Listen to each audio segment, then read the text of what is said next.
নামাজ পড়ে আসছি, গ্যাস পাম্প তো গ্যাস তো নাই, 70-80 পেশা, 80 পেশা, 120-30 পেশা। মনে করেন যে আমরা ভাড়া গাড়ি চালাই, একবার টিপ মাইনে আনলে ঢাকা এলে আবার 3-4 ঘন্টা বসে থাকতে হয়। আর গ্যাসটা যদি মারামারি লাগে, সরকার যদি মনে করে যে না গ্যাস দাম বাড়াক, আমাদের প্রেশানি করার দরকার নেই তো কেন? আমাদের হরেনি করতেছে, খামা হরেনি করতেছে। আর 3 ঘন্টাতে বন্ধ রাখে 6টা থেকে 9টা পর্যন্ত, পয়েন্টটা একটু উঠাই দেখ। আমাদের এমনি অনেক প্রেশারের ভিতরে আমরা আছি। আমরা এমন 4 ঘন্টা 5 ঘন্টা এখানে একটু আগে মারামারি লাগছে এই গ্যাসের জন্য। সিরিয়াল নিয়ে মারা যাচ্ছে। আমি মনে করেন আগে আসছি, সে আমার আগে আমার মাথা গরম হয়েছে, আমি বছর পরে আসছি, আমার গাড়ি এখনো বাইরে। কয় ঘন্টা হয়েছে? 3 ঘন্টা হয়ে গেছে। আমি এখানে আসছি, অনেক প্রেশারের ভিতরে। এর থেকে প্রেশার হইতে পারে না।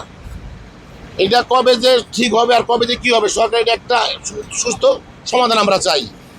তাহলে আমাদের এখন ভোগান্তি নয়। আমরা তো এর জন্য দেশ স্বাধীন করি, এর জন্য তো মানুষ রক্ত দেয় নাই। যদি না পারে চিনতে বন্ধ করে দেয়। আর রাত্রেবেলা তারা মনে করেন চিনতে 12টার পরে তার বড় কাভার ব্যান লাগায়, আমরা রাত্রেবেলা গ্যাস লইতে পারি না। 60 থেকে 70 প্রেশার থাকে রাত্রেবেলা। এই অনেক আবার চলে গেছে, আবার রাত 12টার সময় আমরা লাগাইব। এইটা তো এইভাবে একটা গ্যাস চলতে পারে না। সাধারণ মানুষ গ্যাস পায় না, অথচ তারা বন্ধ রাখে। তারা তো জানতেছে, সরকার জানতেছে গ্যাসের সমস্যা, তাহলে বন্ধ রাখবে কেন? আমার কথা হলে বন্ধটা উঠাই তো, সাধারণ মানুষ, তারা খেটে খাওয়া মানুষ, তারা যদি গ্যাস নিয়ে 2 বেলা ভাত খাইতে পারে। আমরা যদি গ্যাস না পাই, আমাদের বাল বাচ্চা নিয়ে আমরা কিভাবে বাঁচবো? বাঁচা সম্ভব না। সব কিছুর দাম বাড়তি, দেশের পরিস্থিতি বহুত খারাপ। সিরিয়াল ওই মাথার থেকে গ্যান্ডার এই পারের থেকে সিরিয়াল থেকে এখানে আসছি। আসার পরে এখন পর্যন্ত গ্যাস নিতে পারি না। অলরেডি আমার 7টা বাজে পরীক্ষা আছে ঢাকাতে, উত্তরাতে যাব, সেখান থেকে যাইতে পারতেছি না। এখনো আমি সিরিয়াল গাড়ি পাইনি গ্যাস। এখন কতক্ষণ পর পাবো? আরও 4-5টা গাড়ি আছে এখনো, তারপরে 4-5টা গাড়ি আরও 1 ঘন্টা সময় লাগবে।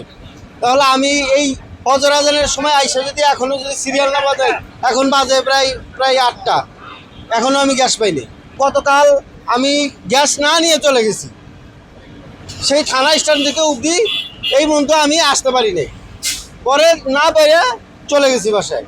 এই আবার সকালে আসছি, কালকে নিতে পারি নাই, সকালে আসছি, আইসাও এখন পর্যন্ত গ্যাস নিতে পারি নাই। আহমদপুর থেকে ঢাকা পাম্পে থেকে আমরা মাত্র 60 পেশার গ্যাস পাই। আগে পাইতাম প্রায় 200 পেশার গ্যাস পাইলে 2টা ডিপ মারা যেত। এখন 60 পেশার গ্যাস দিয়া 1 ডিপ মারা যায় না। আমাদের হাফ ডাউনের রাস্তা হলো 60 কিলোমিটার, যাইতে 30 কিলোমিটার, আসতে 30 কিলোমিটার। মানে এই 60 পয়েন্টে আমাদের হয় না, কমসে কম আমাদের 120 পেশার গ্যাস লাগে। ঢাকাতে 60 পেশার আছে, এই জন্য আমরা আবার 5 কিলোমিটার করে আবার এই পাম্পের ভিতর আমরা আইছি। এখন আমাদের এখানে থাকলে প্রায় 2-3 ঘন্টা ধরে আমরা এখানে সিরিয়ালে আছি। আমরা 160 পেশার গ্যাস পাবো, একটা ডিপ মারতে পারবো। এরপরে আবার ডিপ মারার লাগে আবার গ্যাস নেওয়ার লাগবো। এখন দেখা যায় 2টা ডিপ মারতে গেলে আমাদের প্রায় 6 ঘন্টা চলে যায়।